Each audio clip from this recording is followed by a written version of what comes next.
Good morning students. हमारा नया chapter है आज इलास्टिसिटी ऑफ डिमांड।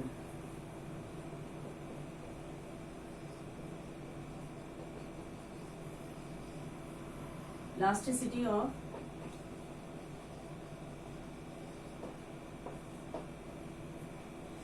ये माइक्रो इकोनॉमिक्स में एक इम्पोर्टेंट चैप्टर है, मांग की लोच या इलास्टिसिटी ऑफ डिमांड।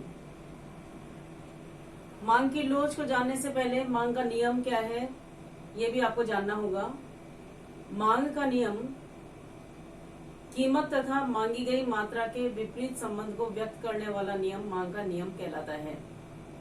फंक्शनल रूप में अगर हम इसे लिखें तो किसी वस्तु की मांग निर्भर करती है उसी वस्तु की कीमत पर, अन्य वस्तुओं की कीमतों पर, उपभोक्ता की आय पर, जो यूज कर रहा वस्तुओं का उसके टेस्ट पर, समाज में जो फैशन चल रहा है उसके ऊपर, तथा उसके पास कितनी वेल्थ है, इन सब। मतलब किसी भी एक्स यहाँ पर कोई स्पेशल कोई कमोडिटी है, एक्स कोई वस्तु विशेष है, उसकी मांग डी यहाँ मांग को इंडिकेट करती है। एक्स वस्तु की मांग एफ इनके बीच संबंध को व्यक्त करता है, फंक्शनल रिलेशन को, तो निर्भर करती है उसी वस्तु की कीमत जिसकी मांग कर रहे हैं। अन्य वस्तुएं जो बाजार में प्रचलित हैं, चाहे वो पूरक वस्तु हो सकती हैं, प्रतिस्थानापन्न वस्तुएं हो सकती हैं, तो अन्य वस्तुओं की कीमतों पर भी किसी वस्तु की मांग निर्भर करती है। उपभोक्ता की आय पर, अगर आय ज्यादा हो जाएगी तो उस वस्तु की मांग ज्यादा करेंगे, ज्यादा खरीदने में आएगी वह वस्तु, तो मांग का प्रभाव पड़ता है। उस वस्तु के प्रति उसका रुचि अगर अधिक हो जाएगी तो अधिक मात्रा में खरीदेगा, रुचि कम हो जाएगी तो कम मात्रा में खरीदेगा। फैशन, जिस वस्तु को वह काम में लेना चाह रहा है उसका फैशन ही नहीं है तो उसकी मांग कम हो जाएगी। वही वस्तु अगर प्रचलित है फैशन में तो उसकी मांग ज्यादा हो जाएगी।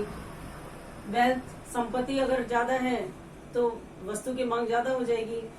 कहने का मतलब यह है किसी भी वस्तु को खरीदते समय या उसकी हम जब मांग करते हैं तो कई जो है वेरिएबल्स या कई चर या कई तत्व हमें प्रभावित करते हैं। हम मुख्य रूप से मान लें कि ये तो मान लीजिए इतने इम्पोर्टेंट कारण नहीं है। मुख्य रूप से जो प्रभावित करती है, हम जो मुख्य चर जो किसी वस्तु की मांग को प्रभावित करते हैं, हम उसमें 3 वेरिएबल ले लेते हैं कि उसी वस्तु की कीमत, अन्य वस्तु की कीमतें और उपभोक्ता की आय। यहाँ एम उपभोक्ता की आय को प्रदर्शित करती है। तो इस प्रकार यदि यहाँ पर भी हम ये मान लें कि उपभोक्ता की आय स्थिर रहे और अन्य वस्तुओं की कीमतें स्थिर रहे, तो यहाँ उस वस्तु की मांग निर्धारित होती है उसी वस्तु की कीमत से। यदि आम खरीदने हम जा रहे हैं तो आम की मांग निर्भर करेगी आम की कीमत पर। अगर आम की कीमतें कम हो जाएंगी तो हम आम की मांग ज्यादा करने लग जाएंगे, और आम की कीमतें बढ़ने पर आम की मांग कम हो जाएगी। तो स्वाभाविक है कि किसी वस्तु की मांग प्रभावित होती है उसी वस्तु की कीमतों पर, यदि अन्य बातें हम स्थिर मान लें। और इनमें साधारणतः विपरीत संबंध होगा। वस्तु महंगी होने पर कम खरीदी जाएगी, सस्ती होने पर ज्यादा खरीदी जाएगी। तो इस प्रकार कीमत में तथा मांग में जो विपरीत संबंध पाया जाता है इसको मांग का नियम कहते हैं। लॉ ऑफ डिमांड ये कहलाता है, लॉ ऑफ डिमांड, मांग का नियम। तो मांग का नियम क्या हुआ? किसी वस्तु की जो कीमत है उसमें और उसकी मांग में विपरीत संबंध को मांग का नियम कहते हैं। अब इससे संबंधित मांग की लोच, वही बात मान लें कि जैसे फंक्शनल रूप में हम लिखते हैं dx is equal to function of px, py and m। ये फलनात्मक रूप में लिखा गया है कि किसी वस्तु की मांग उसी वस्तु की कीमत, अन्य वस्तुओं की कीमतें और उपभोक्ता की आय का फलन है। अभी तक तो हमने कीमत तथा मांग की मात्रा के संबंध को, जो विपरीत संबंध था, उसको प्रकट किया जिसे हम मांग के नियम के अनुसार जानते हैं। मांग की लोच है elasticity of demand. Elasticity of demand जानने के लिए हम ये कह सकते हैं कि जिस अनुपात में या जिस रेशो में वस्तु की कीमतें परिवर्तित हो और उसके किस अनुपात में मांग की मात्रा परिवर्तित हो, यानी कीमतों के परिवर्तन की प्रतिक्रिया यदि मांग पर हम जानते हैं तो उसे हम मांग की लोच कहते हैं, इलास्टिसिटी ऑफ डिमांड। मांग की लोच क्या हुई कि जिस अनुपात में कीमतों में परिवर्तन होता है उसके प्रतिक्रिया स्वरूप मांग की मात्रा में होने वाले आनुपातिक परिवर्तन का अनुपात मांग की लोच कहलाता है। तो यदि हम इनको स्थिर रख करके उपभोक्ता की आय को स्थिर रखें, अन्य वस्तुओं की कीमतों को भी स्थिर रखें और केवल एक्स वस्तु की कीमत में आनुपातिक परिवर्तन होने पर इस वस्तु की मांग में जो आनुपातिक परिवर्तन होता है उसके अनुपात को मांग की लोच। तो यहाँ पर ये मांग की लोच हो जाएगी ईपी। ईपी का मतलब है प्राइस इलास्टिसिटी।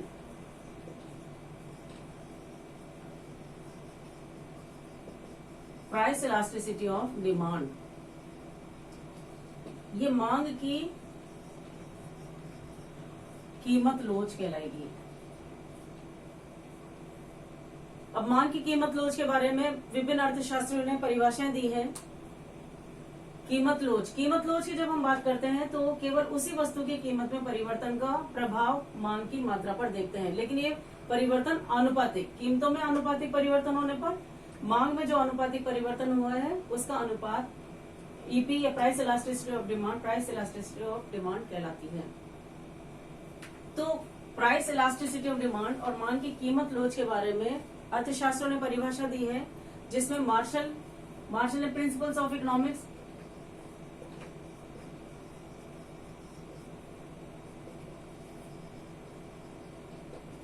ये मार्शल की प्रसिद्ध पुस्तक है प्रिंसिपल्स ऑफ इकोनॉमिक्स, अर्थशास्त्र के सिद्धांत।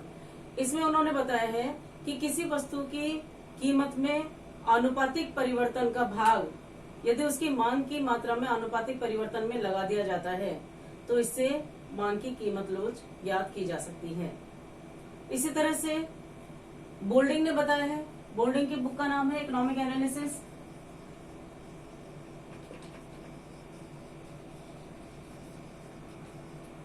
ये है बोल्डिंग,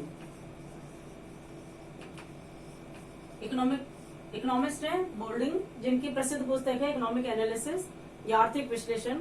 उसमें मांग की कीमत लोच की परिभाषा देते हुए उन्होंने कहा है कि किसी वस्तु की कीमत में जो आनुपातिक परिवर्तन होता है उसकी प्रतिक्रिया स्वरूप जो मांग में आनुपातिक परिवर्तन होता है उसका अनुपात मांग की लोच कहलाता है। तो इस प्रकार से बोल्डिंग ने भी वही परिभाषा दी है। उसी तरह से श्रीमती जॉन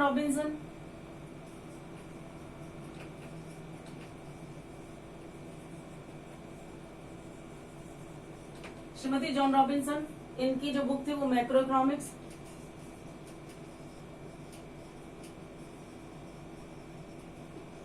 इसमें बताने का प्रयास किया है, श्रीमती जॉन रॉबिन्सन ने बताया है कि किसी वस्तु की कीमत में 1% परिवर्तन करने पर उसकी मांग की मात्रा में जितना प्रतिशत परिवर्तन होता है उसे मांग की लोच कहा जाता है। उन्होंने कीमतों में प्रतिशत परिवर्तनों की तुलना में मांग में प्रतिशत परिवर्तन से की है। तो इस प्रकार यदि हम विभिन्न परिभाषाओं से भी यह निष्कर्ष निकालें मांग की लोच की कीमत लोच के बारे में, तो ये निष्कर्ष निकलता है कि किसी भी वस्तु की कीमत में जो आनुपातिक परिवर्तन होता है उसके परिणाम स्वरूप मांग की मात्रा में हुए आनुपातिक परिवर्तन का अनुपात मांग की कीमत लोच कहलाता है। इस प्रकार फॉर्मूला बन जाता है मांग की लोच का, price elasticity of demand is equal to delta X upon X divided by delta P upon P. यहाँ डेल्टा एक्स की मांग में परिवर्तन है, एक्स का मतलब है प्रारंभिक मांग, डेल्टा पी का मतलब है कीमतों में परिवर्तन और यहाँ पी का मतलब है प्रारंभिक कीमत।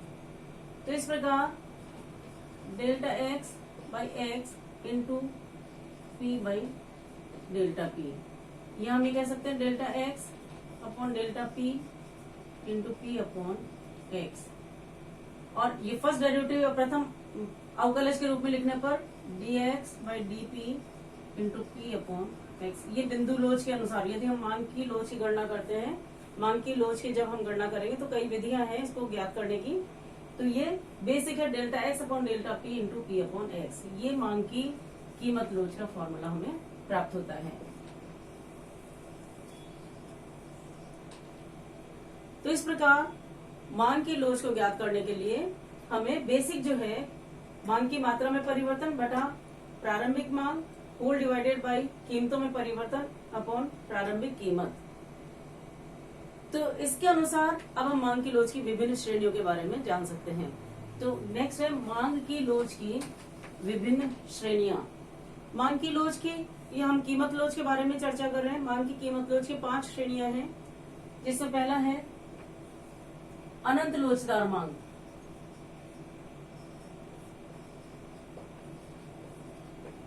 मांग की लोच का अनंत लोचदार होना। अनंत लोचदार से मतलब है इन्फिनिट, कि कीमतों में क्षणिक अति सूक्ष्म परिवर्तन होने पर जब मांग की मात्रा में अनंत परिवर्तन हो जाए तो उस वस्तु की मांग की लोच अनंत लोचदार कहलाती है। अत्यंत सूक्ष्म या नगण्य नहीं के बराबर परिवर्तन हो जब कीमतों में और मांग में अनंत रूप से परिवर्तन हो जाए तो उस वस्तु की मांग की लोच अनंत लोचदार कहलाती है। इसे रेखा चित्र द्वारा भी समझ सकते हैं। जैसे ओ एक्स अक्ष पर एक्स वस्तु को मापा जाए, ओ वाई अक्ष पर कीमत को मापा जाए, तो यहाँ अगर क्षैतिज रूप में यदि हमें, क्योंकि कीमत नगण्य परिवर्तित है या एक और एंडलेस है, कितनी भी मात्रा, जब कीमतों में परिवर्तन ना भी हो और मांग उसके अनंत रूप से बढ़ जाए तो यह हमें मांग वक्र क्षैतिज रूप में ओ एक्स अक्ष के समानांतर रूप में प्राप्त होता है। तो यहाँ price elasticity is equal to infinite हमें ज्ञात होती है। अब हम ये देखेंगे कि ऐसा व्यवहार में हमें देखने को नहीं मिलता। किसी वस्तु की मांग की लोच अनंत होना ये एक तरह से अव्यवहारिक स्थिति है।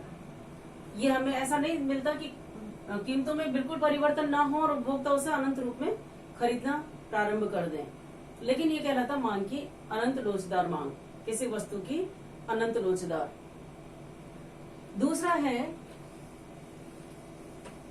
मांग की लोच की श्रेणियों में करवा रहे दूसरा अत्यधिक लोचदार। अत्यधिक लोचदार मांग। मांग की लोच की विभिन्न श्रेणियों में पहला था अनंत लोचदार या पूर्णतः लोचदार, उसे पूर्णतः परफेक्ट इलास्टिक डिमांड कहते हैं। यह है अत्यधिक लोचदार मांग, ई ग्रेटर देन ईपी यदि ग्रेटर देन 1, इकाई से अधिक लोचदार मांग, इसे कहा जाएगा इकाई से अधिक लोचदार मांग या अत्यधिक लोचदार मांग। इसे पारिभाषिक रूप में व्यक्त कर सकते हैं कि जब जिस अनुपात में कीमतों में परिवर्तन होता है, यदि उससे अधिक मात्रा में मांग की मात्रा में परिवर्तन हो तो उस वस्तु की मांग की कीमत लोच इकाई से अधिक या अत्यधिक लोचदार मानी जाती है। कीमतों में आनुपातिक परिवर्तन की तुलना में जब मांग में अधिक आनुपातिक परिवर्तन हो तो उस वस्तु की मांग की लोच इकाई से अधिक मानी जाएगी। इसे भी रेखा चित्र के रूप में हम व्यक्त कर सकते हैं। ओ एक्स अक्ष पर मांग मात्रा, ओ वाई अक्ष पर कीमत को मापें, प्राइस, और यहाँ एक्स की मांग। तो जो रेखा चित्र बनेगा, आपको लाइनें खींचनी है, लेकिन उस लाइनों का मतलब ये है कि वह कीमतों में और मांग में किस तरह के परिवर्तन को व्यक्त करती है। यहाँ ये डिमांड कर्व है, ऊपर बाएं से साधारणतः मांग वक्र ऊपर बाएं से नीचे दाएं ओर जाता हुआ ही बनता है, जो कि कीमत तथा मांगी जाने वाली मात्रा के विपरीत संबंध को व्यक्त करता है। यदि ओ वाई अक्ष पर कीमत और ओ एक्स एक्सिस पर हम यहाँ डिमांड या मांग को मापें, तो यहाँ चेक करने के लिए कि ए बिंदु पर ओपी कीमत पर ओ एक्स वस्तु की मांग की जाती थी और बी पॉइंट ऐसा है जहां पर कीमतों में कमी, ओपी से घट के कीमत ओपी 1 हो गई, जबकि मांग ओ एक्स से बढ़कर ओ एक्स 1 हो गई। ये डेल्टा पी से पी 1 डेल्टा पी कहलाता है और एक्स से एक्स 1 डेल्टा एक्स कहलाता है। यहाँ delta x greater than delta P, या भी कह सकते हो delta P is less than delta x. कीमतों में जो परिवर्तन है वह कम है मांग की मात्रा में परिवर्तन के। ये जो परिवर्तन आप देख रहे हो, ये परिवर्तन ज्यादा है, ये कीमतों का परिवर्तन है। तो परिभाषा क्या होगी, जब कीमतों में आनुपातिक परिवर्तन कम होता है मांग में आनुपातिक परिवर्तन की तुलना में, तो उस वस्तु की मांग की कीमत लोच इकाई से अधिक मानी जाएगी। तो यहाँ पर price elasticity is greater than 1 मानी जाती है। क्यों कहलाता है इकाई से अधिक लोचदार मांग। अधिकतर ये कब होता है, ये विलासिता की वस्तुएं, जो लग्जरी गुड्स होती हैं, विलासिता की वस्तुओं की मांग की लोच साधारणतया इकाई से अधिक या अत्यधिक लोचदार होती है। तो ये था मांग की लोच की श्रेणी में दूसरा, अत्यधिक लोचदार मांग। इसी तरह से तीसरा है थर्ड, 5 श्रेणियां हैं इसकी मांग की लोच की। तीसरी श्रेणी है इकाई के बराबर, इकाई के बराबर लोचदार, इकाई के बराबर लोचदार मांग। इकाई के बराबर लोचदार मांग से तात्पर्य है कि जिस अनुपात में कीमतों में परिवर्तन होता है, या हमें कि जिस अनुपात में कीमतों में कमी होती है, ठीक उसी अनुपात में यदि मांग की मात्रा बढ़ जाए तो वह या उस वस्तु की कीमत लोच इकाई के बराबर मानी जाती है।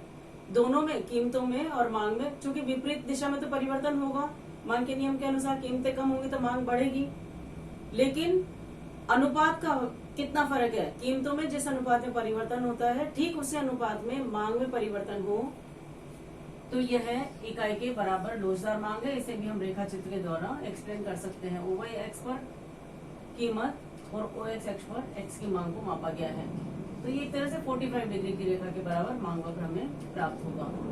कोई भी 2 बिंदु यहाँ ले सकते हैं, A बिंदु और ये B बिंदु। A बिंदु पर OP कीमत पर मांग मात्रा OX थी, B बिंदु पर OP1 कीमत कम होने पर मांग की मात्रा बढ़ गई।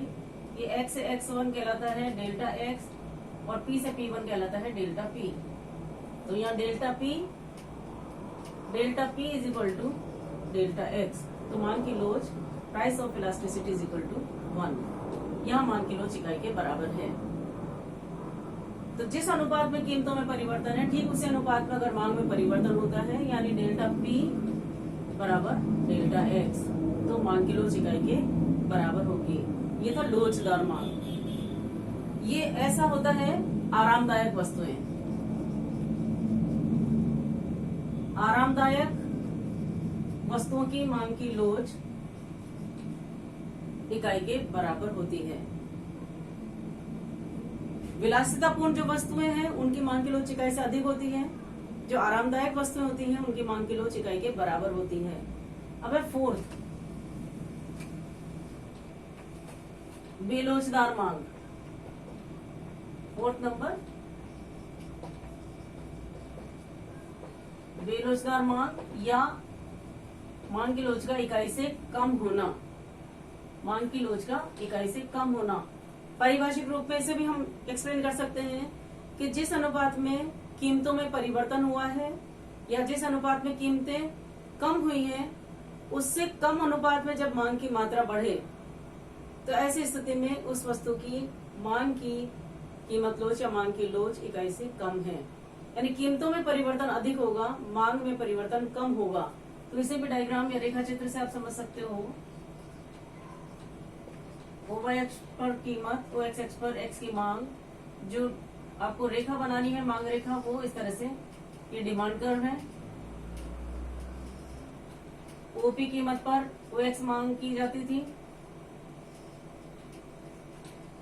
कीमतें कम हुई तो P से P1 डेल्टा P, X से X1 को हम कहेंगे डेल्टा X। ये X में परिवर्तन है, ये कीमतों में परिवर्तन है। तो कीमतों में कमी होने पर मांग बढ़ रही है, लेकिन जिस अनुपात में कीमतों में कमी है उससे कम अनुपात में मांग की मात्रा बढ़ी है, यानी उस वस्तु की मांग की लोच इकाई से कम है, या प्राइस इलास्टिसिटी लेस देन 1 है। क्यों? क्योंकि यहाँ पर delta P is greater than delta X है। कीमतों में परिवर्तन ज्यादा हुआ है बनिस्पत मांग की मात्रा के परिवर्तन के। इतना कीमतों में कमी हुई है और इतनी मात्रा में मांग बढ़ी है। तो आपको देखने से भी स्पष्ट हो जाएगा कि यहाँ कीमतों में परिवर्तन ज्यादा है और मांग में परिवर्तन कम है। ऐसी स्थिति में जब A से B पर मांग की लोच के बारे में जानना हो तो यहाँ हमें ये मालूम चलता है कि यहाँ मांग की लोच इकाई से कम है, बेलोचदार है। इसे कहा जाता है बेलोचदार मांग। और साधारणतया अनिवार्य वस्तुओं की मांग की लोच इकाई से कम होती है। और लास्ट एंड फिफ्थ है पूर्णतया बेलोचदार मांग। पूर्णतया बेलोचदार मांग या price elasticity is equal to 0। जब मांग की लोच शून्य हो तो ऐसी स्थिति में वह पूर्णतः बेलोचदार मांग कहलाती है। इसे भी डायग्राम से रूप से समझ सकते हैं कि जब कीमतों में कितना भी परिवर्तन हो जाए तो भी मांग की मात्रा अपरिवर्तित रहे।